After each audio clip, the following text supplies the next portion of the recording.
Zeus era el dios supremo de los griegos.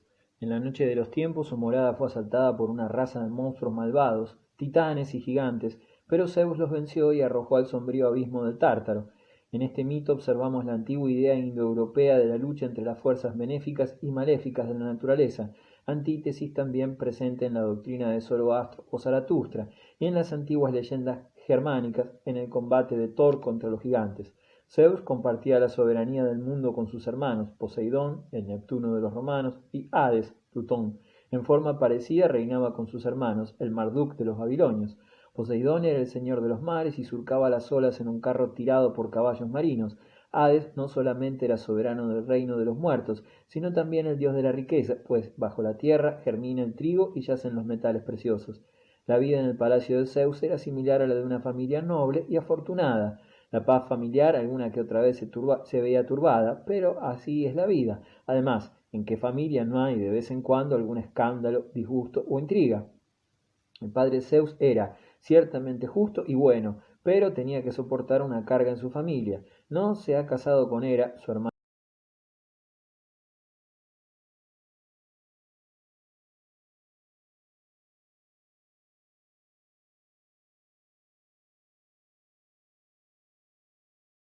Zeus y Hera tenían un hijo, Ares, Marte, cuya dedicación, como la de su hermana Atenea, era la guerra. Ares, el sanguinario, se complacía en la sangre y en el tumulto de la batalla. El resultado del combate lo dejaba indiferente. Él solo sentía placer en los grandes hechos de armas y en las colosales matanzas. De Latona, una antigua diosa caída en el olvido, recreada por la leyenda en forma de princesa mortal, Zeus tuvo dos hijos, los gemelos Artemisa, la Diana de los romanos, y Apolo. Artemisa era la juvenil diosa de los animales y de la naturaleza, pese a que originalmente se la representaba con apariencia menos amable. Los griegos la consideraban también diosa de la luna. En ello hay una supervivencia de los tiempos lejanos, en que Artemisa pertenecía a lo desconocido, la noche y la muerte, y se encontraba a igual nivel que Hécate, la diosa infernal, y la horrible Medusa, cuya sola mirada convertía a los hombres en piedra. La mentalidad griega elevó a Artemisa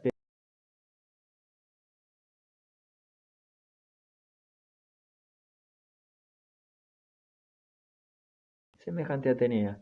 Su hermano Apolo, el dios de la verdad y de la luz, protector de la poesía y de la música, destaca asimismo entre las figuras más gloriosas del Olimpo.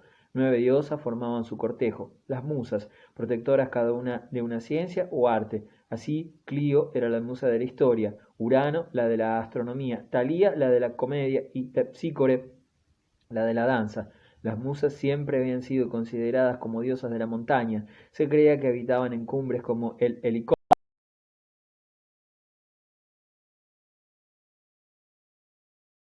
nombres que todavía hoy se emplean como expresión figurada para la poesía. Atenea, Minerva, era otra hija de Zeus, pero no tenía madre. Cuenta la tradición que un día en que Zeus sufría una tremenda jaqueca por haberlo golpeado violentamente en la cabeza otro dios, se le apareció una diosa adulta y bella, vestida con la armadura y llevando en la mano una lanza y un escudo. Era Atenea, la diosa del arte militar, de la cultura y de las ciencias, la divinidad tutelar de la ciudad de Atenas. Y de la misma manera que Zeus tuvo una hija sin madre, Hera parió un hijo sin padre, Hefestos, patrón de los herreros. Su madre, considerándolo demasiado feo, lo arrojó del Olimpo a la tierra, y Hefestos pasó su juventud en la isla volcánica de Lemnos, junto a los cíclopes que le enseñaron el arte de la forja. Hefestos, devorado de continuo por deseos de venganza, ofreció un buen día a su madre una silla magnífica, muestra de su arte. Hera se sentó en ella, pero le fue imposible levantarse. Entonces Zeus prometió la mano de Afrodita, diosa de la belleza y del amor, la Venus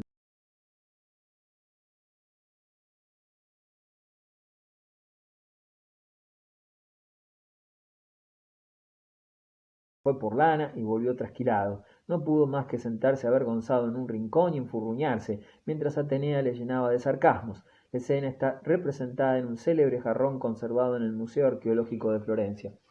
La liberación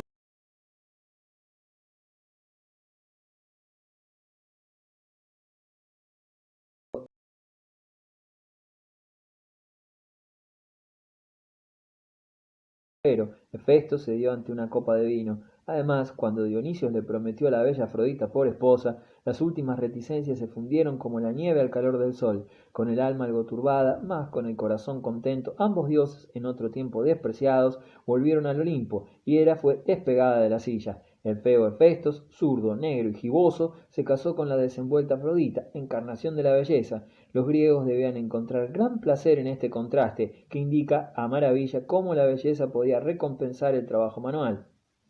El viejo amigo de Hefestos, Dionisios, Baco, era como él un dios estimado por los griegos. En principio era un pequeño Zeus, el hijo del viejo Zeus, y de una divinidad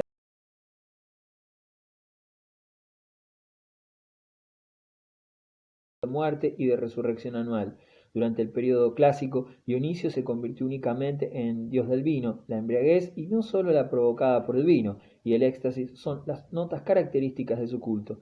Dionisio recorre el mundo para dar a conocer la vid a los hombres, y su viaje se representa como una procesión triunfal, con la cabeza coronada de laurel y llevando un tirso rodeado de verde hiedra, iba en un carro tirado por panteras y escoltado de bacantes, mujeres extáticas y sátiros entregados a una danza descabellada. Dionisio adquirió así un papel cultural quizás el más importante, se convirtió en el dios del arte dramático. El teatro se ha desarrollado partiendo de un ritual primitivo en donde los desfilantes enmascarados cantaban la gloria de Dionisio. Hermes, Mercurio, es otro hijo de Zeus. Cuando era mensajero de los dioses, llevaba caduceo, casco y unas sandalias aladas. En un principio quizás representó la columna de piedra que se erigía allí donde terminaba la ciudad, o se iniciaba el camino hacia la urbe vecina, pues era la última cosa que veía el viajero al partir hacia las regiones desconocidas y la primera en darle la bienvenida a regresar al mundo habitado. Todos cuantos tenían que abandonar la ciudad, pastores, embajadores, comerciantes y aun ladrones y bandidos, pedían ayuda y asistencia a Hermes, quien los protegía y concedía su saber. Hermes acompañaba también a las almas en el más largo e inseguro de los viajes, el que conducía a los difuntos al reino de Hades. Tenía por hijo a Pan, el dios de las patas de chivo, inventor de la flauta, tan ruidoso y amante de la vida como su padre, y como él, gran aficionado a las bribonadas. Los griegos no tenían como los orientales sentimientos de culpa, daban la impresión de un pueblo singularmente contento y armonioso. Solo en un punto sus concepciones religiosas eran sombrías: la muerte, fin de todo. Como un ave nocturna, el alma abandonaba el cuerpo con un suspiro quejumbroso y se convertía en un espectro triste y errante del reino de Hades. Vale más condenarse a trabajar como un jornalero en el más miserable de los campos que ser el soberano de los muertos, dijo Aquiles cuando Ulises le evocó en los infiernos. Había que ser sin duda muy animoso para llevar una vida feliz ante tales perspectivas. Entonces, ¿cuáles eran el sentido y objeto de la vida? Adquirir buena reputación, no quedar olvidado, sino permanecer como ejemplo generación tras generación. En eso consistía la inmortalidad, la vida eterna. Era preferible, por tanto, una muerte heroica en la flor de la edad que una larga vida oscura. Aquiles pudo elegir cuando enganchó sus caballos antes de su último combate. Uno de los corceles inclinó la cabeza, barrió el suelo con la crin y dijo a su dueño: Tu última hora se acerca, esta vez vamos a conducirte a la muerte. Lo sé, respondió el héroe, pero no me vuelvo atrás, y dando una gran voz lanzó su carro en el fragor de la lucha. La suerte estaba echada. Dos instituciones benéficas: el oráculo de Delfos. Los dioses daban a conocer su voluntad a los hombres por medio de presagios y sobre todo de oráculos. Los más célebres de estos fueron el de Zeus en Dodona, de Epiro, donde el rumor de una antiquísima encina sagrada respondía a las preguntas, y el de Apolo en Delfos, que fue durante mucho tiempo el oráculo más importante del mundo. El antiguo templo de Apolo se asentaba sobre una plataforma dominada por el Parnaso, desde donde la ciudad de Delfos, al pie de paredes escarpadas, se inclinaba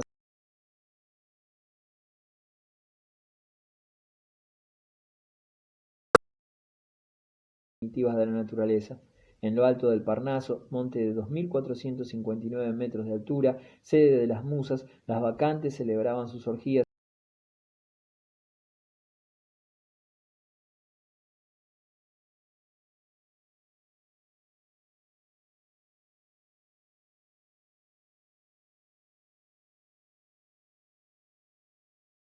del tambor obsesionante. Creían que, en aquel estado de locura sagrada, el alma se liberaba del cuerpo y se unía a la divinidad, permitiéndoles así penetrar el futuro y profetizar.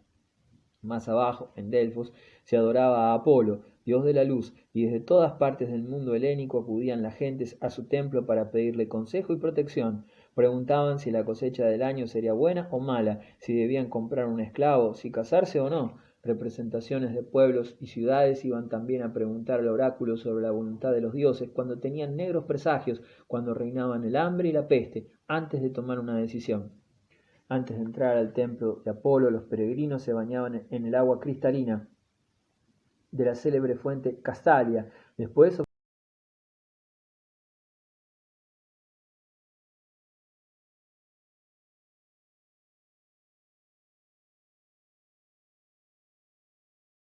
observaban el dominio de sí mismo y la moderación. Los griegos consideraban al orgullo, ibris, como el más grave de los pecados. El primer deber de cada mortal era conocer sus propias limitaciones. La más importante inscripción del templo de Apolo era esta: conócete a ti mismo. Junto a estas palabras se leía también: guarda en todo la medida y guárdate de la exageración.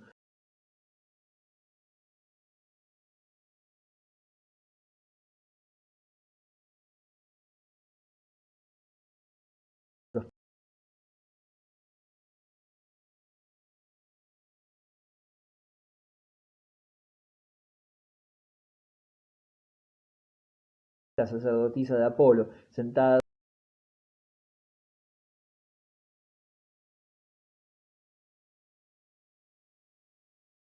espiritista y profería palabras sin sentido. Los sacerdotes de Apolo tomaban nota y después las alineaban en frases ordenadas y llenas de significaciones.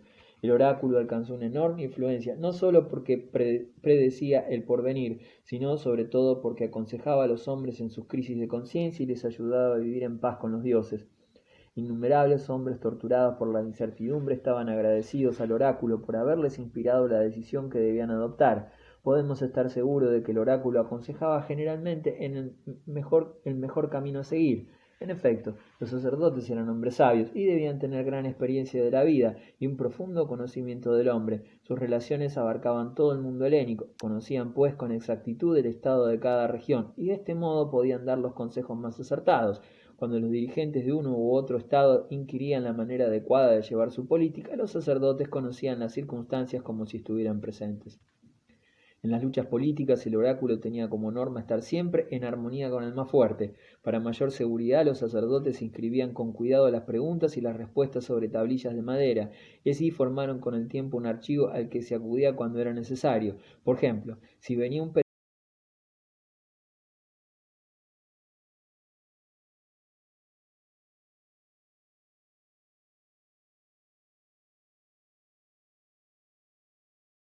compromiso formulando respuestas vagas, susceptibles de interpretarse de varias maneras, pues habría sido incomprensible que el oráculo errara alguna vez.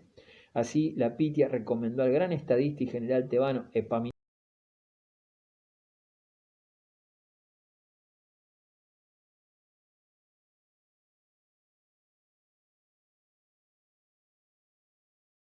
del oráculo salieron de la situación tan embarazosa haciendo observar que un bosque cercano al campo de batalla se llamaba Pelagus, o era llamado así desde entonces. El oráculo tuvo más suerte cuando predijo que la guerra del Peloponeso duraría 27 años. Los sacerdotes,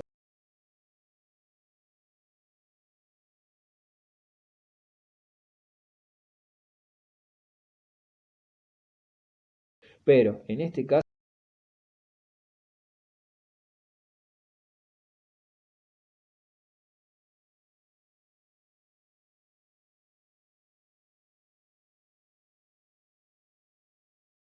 con ocasión del gran conflicto entre griegos y persas, sobrevaloraron las fuerzas persas y creyeron que el poderoso ejército de invasión arrollaría a los griegos, pero ocurrió exactamente al revés. Los sacerdotes explicaron que la victoria se debía a la intervención del oráculo y a las fuerzas sobrenaturales.